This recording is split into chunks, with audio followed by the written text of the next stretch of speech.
Boa noite, meus irmãos. Graça e paz da parte do nosso Senhor e Salvador Jesus Cristo. Amém? Quero convidá-los a abrirem suas Bíblias no Evangelho que escreveu o apóstolo João. Ficamos todos de pé, por gentileza, para fazer essa leitura. Evangelho que escreveu o apóstolo João, capítulo 1, versículo 14. Vamos fazer a leitura, apenas um versículo, para a nossa reflexão nessa noite. Todos acharam, amém? Diz assim a palavra de Deus: Aquele que é a palavra tornou-se carne e viveu entre nós. Vimos a sua glória, glória do unigênito vindo do Pai, cheio de graça e de verdade.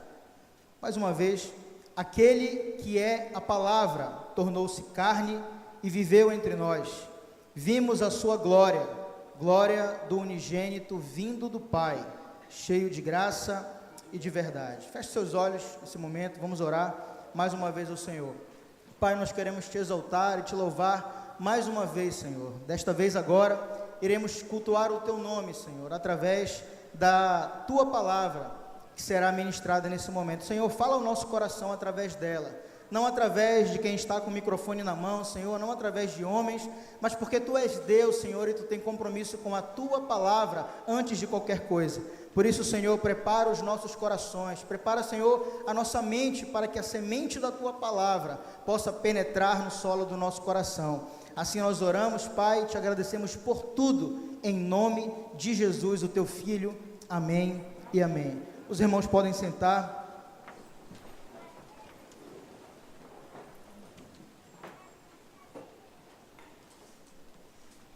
Queridos, de todos os assuntos importantes para se ministrar em uma celebração como essa, nenhum é tão urgente e tão necessário quanto aqueles que falam sobre a vida e o ministério de Jesus de uma forma mais direta.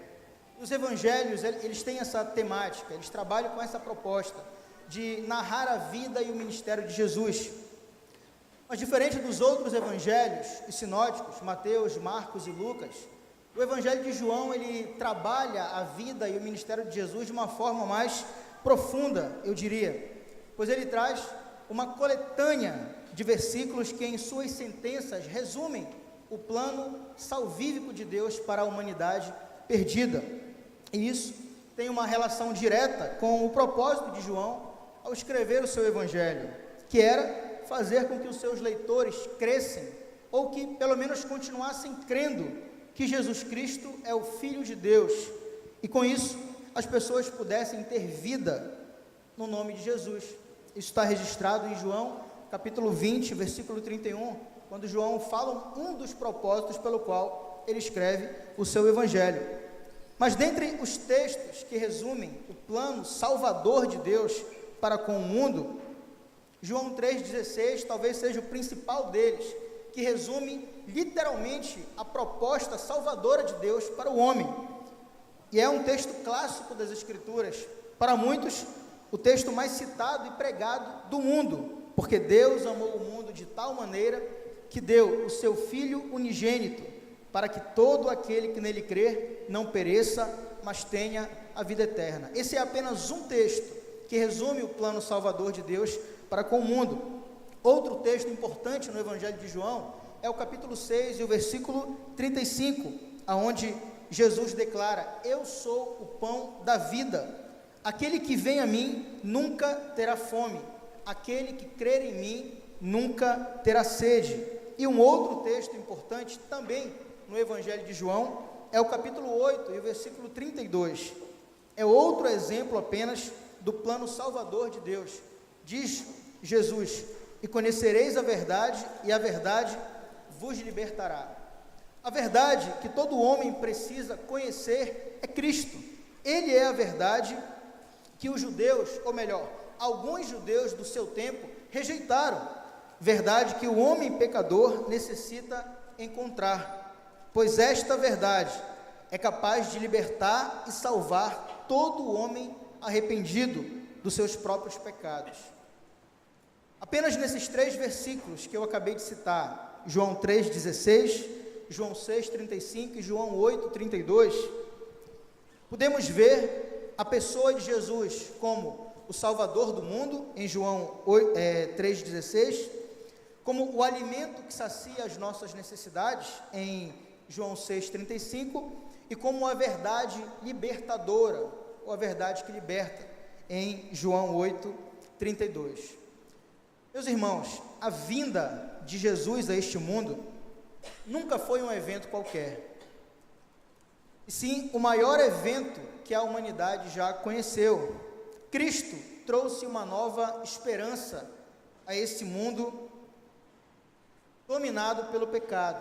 Esperança essa que há muito tempo havia desaparecido dos judeus. Ele é a esperança, Cristo é a esperança, e Ele é capaz, e essa esperança, melhor dizendo, é capaz de alcançar todos os povos da terra, pois conforme o apóstolo Paulo diz em Romanos 3, 23, todos pecaram e carecem da glória de Deus, estão separados, destituídos da glória de Deus, e por isso necessitam da reconciliação com o Pai. De uma forma geral, todos nós, cristãos, no mundo todo, cremos que Jesus não foi um personagem histórico qualquer. Ele não foi apenas um personagem histórico que viveu neste mundo há 2000 anos atrás. Ele não foi alguém que viveu e fez coisas boas e se tornou um cara bacana. Não, Jesus não foi essa pessoa. Cremos, como cristãos que somos, que Jesus, ele é o Messias, ele é o ungido de Deus, que veio para redimir o mundo manchado pelo pecado. Interessante que na pregação de Pedro, em Atos 2,36, ele diz que todo Israel fique certo disso. Este Jesus a quem vocês crucificaram, Deus o fez Senhor e Cristo. E os que ouviram a pregação de Pedro na ocasião, ficaram tão aflitos por causa da sentença condenatória de Pedro, e desesperadamente perguntaram aos apóstolos e discípulos de Jesus o que era preciso fazer para que eles fossem salvos. Isso está registrado em Atos 2:37, e Pedro então responde para aquelas pessoas que ouviram a sua pregação: arrependam-se, uma coisa só é necessária, arrependam-se. Este é Jesus Cristo, o nosso Senhor. Este é o Deus encarnado, conforme a leitura de João 1,14, a palavra que se tornou carne e viveu entre nós. Esse é Jesus Cristo, nosso Senhor. O teólogo cristão D.A. Carson, em seu comentário sobre o Evangelho de João, ele diz que para se conhecer a Deus de fato e de verdade, nem racionalismo e nem misticismo são suficientes. Por quê? Porque o racionalismo reduz Deus a um mero objeto, e o misticismo, por outro lado, abandona completamente todos os controles humanos. Ele continua dizendo que mesmo a revelação do Antigo Testamento, dada a Deus a nós, não pode sequer competir com a suprema revelação que é a pessoa de Jesus Cristo, nosso Senhor, a palavra que se tornou carne, o Deus encarnado e revelado por Deus Pai à humanidade. Jesus é a própria autoexpressão de Deus. Ele estava no início com Deus e era o próprio Deus. A palavra, o verbo, a que o apóstolo João se refere, vestiu a nossa humanidade, menos o nosso pecado. Deus escolheu se fazer conhecido em um homem real e histórico. Outro teólogo, F.F. Bruce, diz que quando a palavra, o verbo de Deus, se fez carne, Deus se tornou homem. Aquele que é a palavra se tornou carne e viveu entre nós. Se não bastasse o fato de Deus ter se tornado carne, Ele ainda escolheu viver no nosso meio, escolheu viver entre nós. Em um sentido mais literal possível, Deus escolheu fazer a sua habitação entre nós. Certamente, uma alusão ao tabernáculo no deserto, lugar onde Deus se encontrava com o povo de Israel, antes do templo ser construído. Lá em Êxodo, capítulo 25, verso de número 8, Deus dá instruções a Moisés sobre as ofertas que deveriam ser trazidas pelo povo para a construção do tabernáculo. E no versículo 8, Deus diz a Moisés: e farão um santuário para mim, eu habitarei no meio dele. Quando o apóstolo João usa a expressão, aquele que é a palavra se tornou carne e viveu entre nós, ele está simplesmente dizendo que assim como Deus habitou no meio do seu povo, no deserto, através do tabernáculo, hoje, de uma forma incomparavelmente melhor, de uma forma muito mais especial, ele escolheu habitar no meio de nós. E não apenas habitar no meio de nós, mas essa habitação, ela é também pessoal. Deus escolheu habitar na vida e no coração de cada um daqueles que o confessaram como seu Senhor e Salvador. Deus não poderia ter sido mais claro, meus irmãos, em se revelar a nós do que através da sua própria encarnação.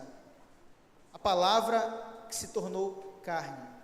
Não existe nada mais claro e tão sublime para nós na revelação de Deus aos homens do que a própria pessoa do nosso Senhor e Salvador Jesus Cristo.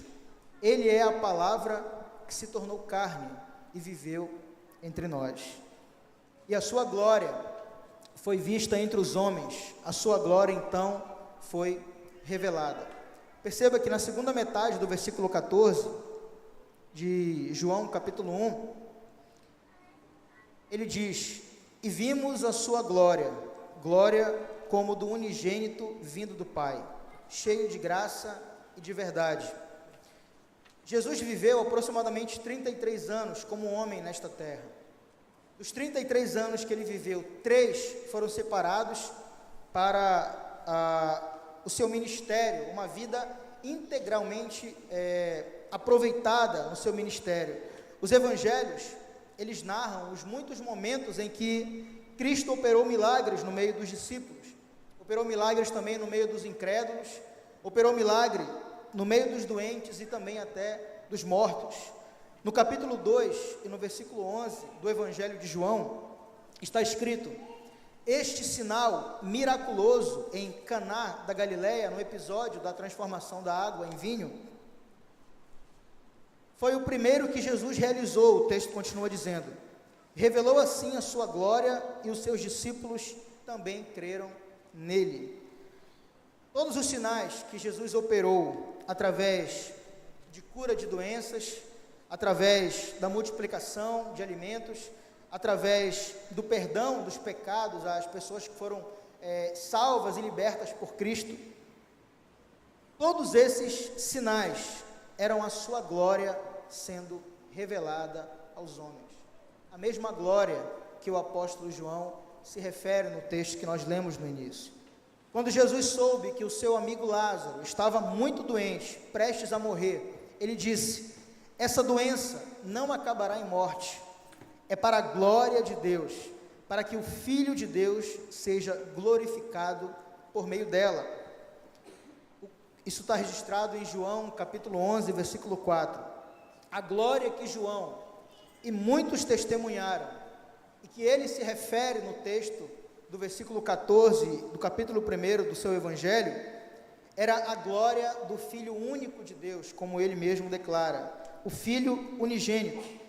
É por isso que João declara no versículo 14: vimos a sua glória, glória como do unigênito vindo do Pai. Era como se João estivesse tentando convencer os seus leitores. Já havia se passado naquele momento aproximadamente 60 anos, pelo menos, do tempo em que Jesus havia vivido entre os seus discípulos e havia feito os seus milagres e pregado a boas novas. João escreve o seu evangelho aproximadamente na década de 90 do primeiro século, o ano 90, o início do ano 90 aproximadamente. Então já havia se passado muitos anos, quase 60 anos, e a igreja, obviamente, também vivia enfrentado mais um dos problemas, talvez a dúvida sobre a pessoa de Jesus Cristo, quem ele era, se era de fato Filho de Deus, porque naquele momento uma heresia estava começando a surgir no meio da igreja cristã, e para tentar combater isso, João então declara, na narrativa do seu evangelho, quem é Jesus Cristo, quem é aquele que andou com ele durante 3 anos, pelo menos, durante o seu ministério, e João testemunha sobre a pessoa de Jesus, o verbo que se tornou carne, que ele era o Deus, estava com Deus desde o início de todas as coisas. E João, ao escrever esse versículo, talvez estivesse tentando convencer os seus leitores de que ele e tantos outros discípulos foram testemunhas oculares de tudo aquilo que Jesus disse, de tudo que Jesus fez. Talvez, parafraseando o pensamento de João, ele estivesse tentando dizer: nós estávamos lá, eu e muitos outros discípulos estávamos lá, nós andamos com Jesus, nós ouvimos Jesus, nós vimos literalmente os milagres que ele operou, vocês precisam crer nisso. Eu e muitos outros, pensando em João ainda, fomos testemunhas da glória de Deus que foi revelada aos homens através do seu Filho Jesus Cristo. A glória que João e muitos outros, queridos, testemunharam, foi a glória de Deus revelada na palavra que se tornou carne. O interessante nisso tudo é que, apesar de explícita, através dos sinais miraculosos que a revelaram, a glória de Jesus não foi percebida por todos do seu tempo. Às vezes nós temos um pensamento de que os judeus, todos eles, rejeitaram a Cristo, mas não. Muitos judeus creram em Jesus, mas muitos também o rejeitaram, apesar dos milagres que ele fez, apesar da sua mensagem salvadora que foi pregada, a boas novas de esperança de Deus Pai, entregue ao Filho e entregue aos homens. Apesar de todas as benfeituras que Jesus fez, ainda assim, muitos não o conheceram como Messias. Apesar de quem ele era, apesar de ter feito o que fez, apesar de muitos terem visto com seus próprios olhos, ainda assim, muitos o rejeitaram. Essa rejeição, ela tem uma razão. A rejeição de muitos na pessoa de Jesus, porque aconteceu principalmente porque faltou um ingrediente que é indispensável para se crer em Deus: a fé. Muitos não tiveram fé em Jesus, ou melhor, não quiseram ter fé na pessoa de Jesus. O texto do versículo 14 continua dizendo: vimos a sua glória, glória como do unigênito do Pai, cheio de graça e de verdade. Mais uma vez, Deus demonstra o seu amor e a sua bondade ao se revelar ao mundo através do seu Filho. Graça e verdade são atributos de Deus que revelam o seu caráter, e Jesus, sendo Deus, apresentou os mesmos atributos quando viveu entre nós. Esse, meus irmãos, é a palavra que se tornou carne. Esse Jesus que nós cremos, esse Jesus que o mundo precisa conhecer, esse Jesus que operou tantos milagres, esse Jesus que é Deus, que estava com Deus e que o tempo todo foi Deus, foi a palavra que se tornou carne e viveu entre nós. Vimos a sua glória, glória como do unigênito vindo do Pai, cheio de graça e de verdade. Aquele que é a palavra, Jesus Cristo, o nosso Salvador, se tornou carne e viveu entre nós. A glória de Jesus, o Filho de Deus, foi vista e muitos creram no seu tempo. A glória de Jesus ainda hoje é vista e muitos também creem no tempo de hoje. O amor e a bondade de Deus se revelaram através da sua encarnação. Queridos, nós não devemos, em hipótese alguma, duvidar da bondade de Deus. duvidar de que Deus é bondoso, duvidar de que Deus é misericordioso. O fato de Deus ter olhado para nós e nos visto como pecadores e ter enviado o seu Filho para morrer por nós, para pagar um preço altíssimo, preço esse que nós não teríamos condições sequer de pagar. O fato de Deus ter feito tudo isso é porque o seu amor e a sua graça foram abundantes em nossas vidas, foram abundantes em nós. Esse é o Deus que nós servimos, esse é o Cristo que foi crucificado e ressuscitou no terceiro dia. Ele é a palavra que se tornou carne, e foi visto a sua glória, a glória do Pai foi vista na pessoa de Jesus, porque tudo que Jesus fez nesse mundo, cada momento na vida de Jesus, tudo aquilo que ele falou, tudo aquilo que ele fez, foi para glorificar o Pai, e ao glorificar o Pai, o Filho também era glorificado. É assim que Jesus explicou como as coisas funcionavam no seu relacionamento com Deus.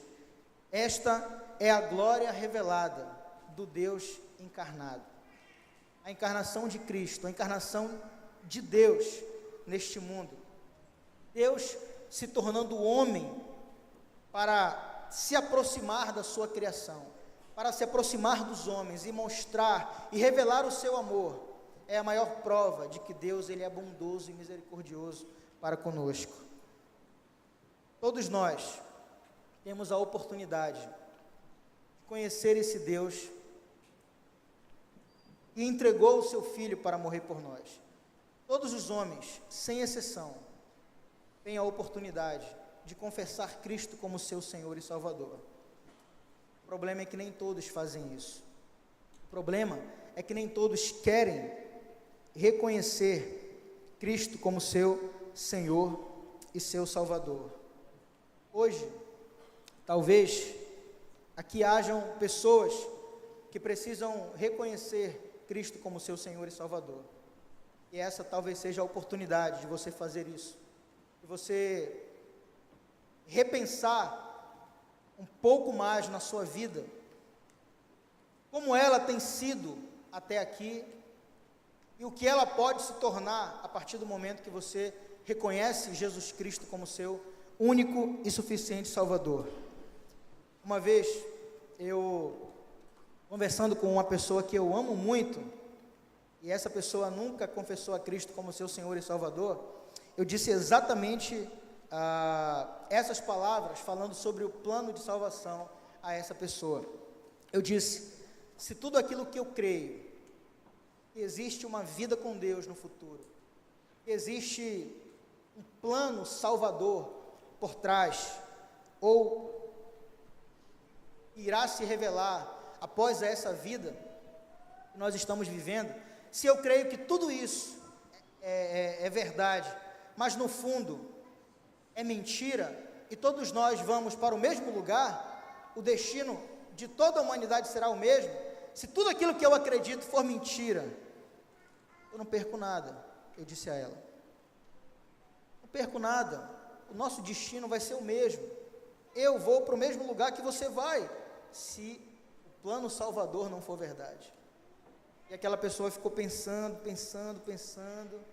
e eu disse assim, e eu continuei o pensamento, disse: mas se tudo aquilo que eu creio for verdade, eu ganho tudo, quem perde é quem não creu. Pela primeira vez eu vi essa pessoa pensando,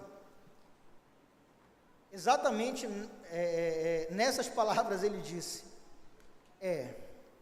olhando por esse lado, faz sentido. Eu disse: faz sentido crer no plano salvador de Deus em Cristo Jesus. Faz sentido crer em Cristo como nosso Senhor e Salvador. Faz sentido acreditar e servir ao Senhor. Faz sentido. Isso é tão lógico, querido, que nenhum homem, se parar um pouquinho para pensar, deveria rejeitar esse plano de salvação para nós, para a humanidade perdida. É simples, é só reconhecer que nós precisamos de um Salvador, reconhecer que nós precisamos de alguém que possa perdoar os nossos pecados, literalmente. Esse que pode fazer isso é Jesus Cristo, o nosso Senhor. Ele é a palavra que se tornou carne e viveu entre nós. Talvez hoje aqui muitos ainda não se decidiram ao lado de Jesus e tem nele apenas um homem que viveu nesse mundo, como muitos lá fora pensam acerca de Jesus. Jesus foi apenas um profeta, um homem que disse coisas boas, que veio a este mundo, que amou as pessoas, mas que morreu e acabou, e depois veio outro e outros, e fizeram tantas coisas boas quanto ele. Esse é o pensamento de muitas pessoas lá fora. Pode ser o pensamento de muitos também aqui.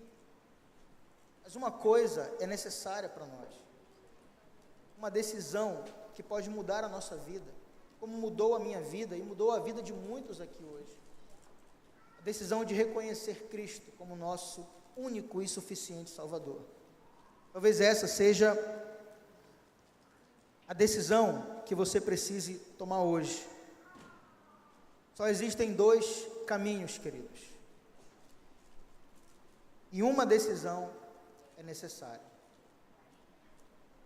Eu concluo essa mensagem convidando você a ficar em pé nesse momento. Convido também você a fechar os seus olhos e orar junto comigo.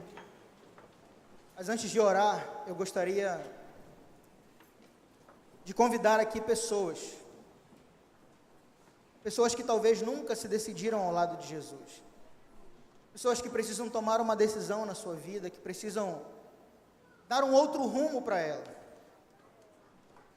pessoas que precisam mudar. Todos nós temos que fazer isso, todos nós precisamos fazer isso. Jesus, Ele é o nosso maior exemplo em tudo, e basta olhar para Jesus e crer nele através da sua palavra. Não tem como olhar para ele e ver nele um alguém, um qualquer. Ele é Deus. João declarou isso no seu evangelho.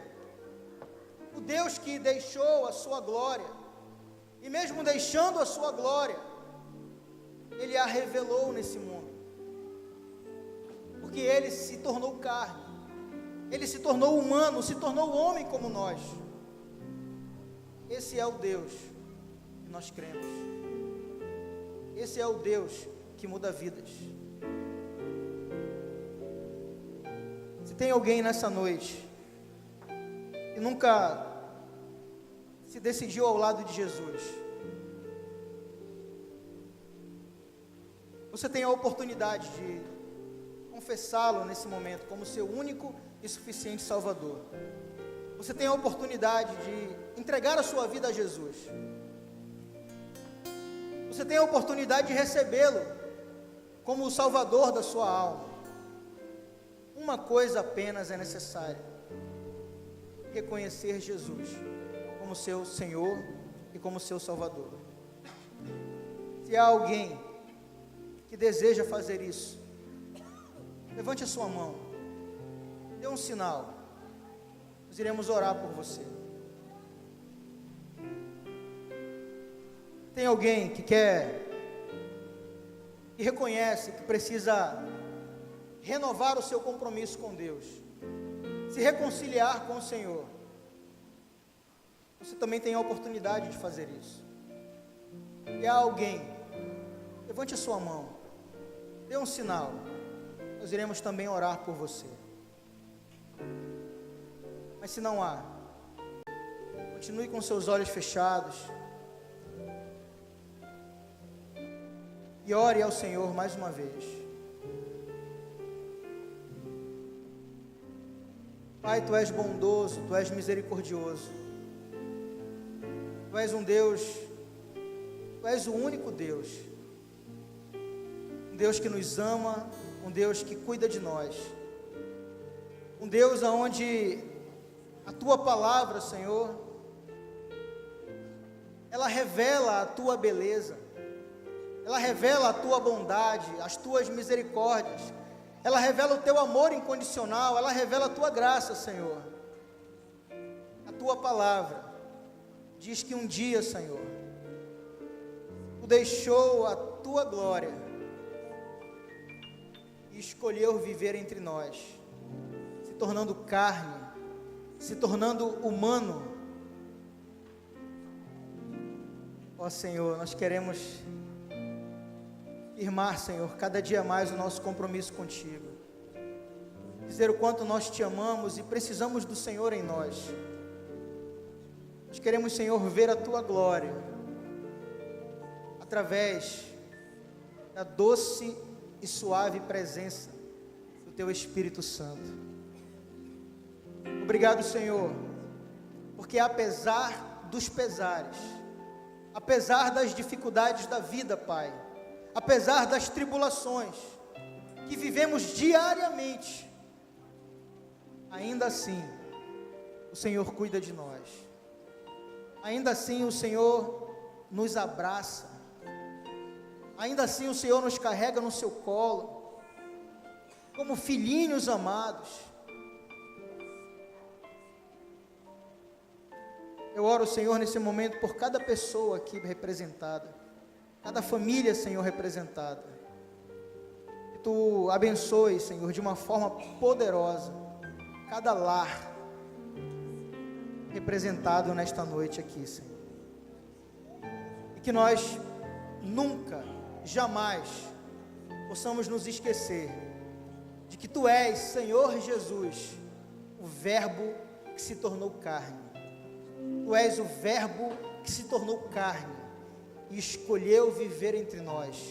E vimos, Senhor, a sua glória, glória como do unigênito Filho de Deus, do unigênito vindo do Pai, cheio de graça e de verdade. Recebe, Senhor, o nosso culto a Ti nesse momento. Recebe, Senhor, a nossa gratidão. Continua falando, Senhor, aos nossos corações, no dia de hoje, durante a semana, em nome de Jesus, o Teu Filho amado. Amém e amém.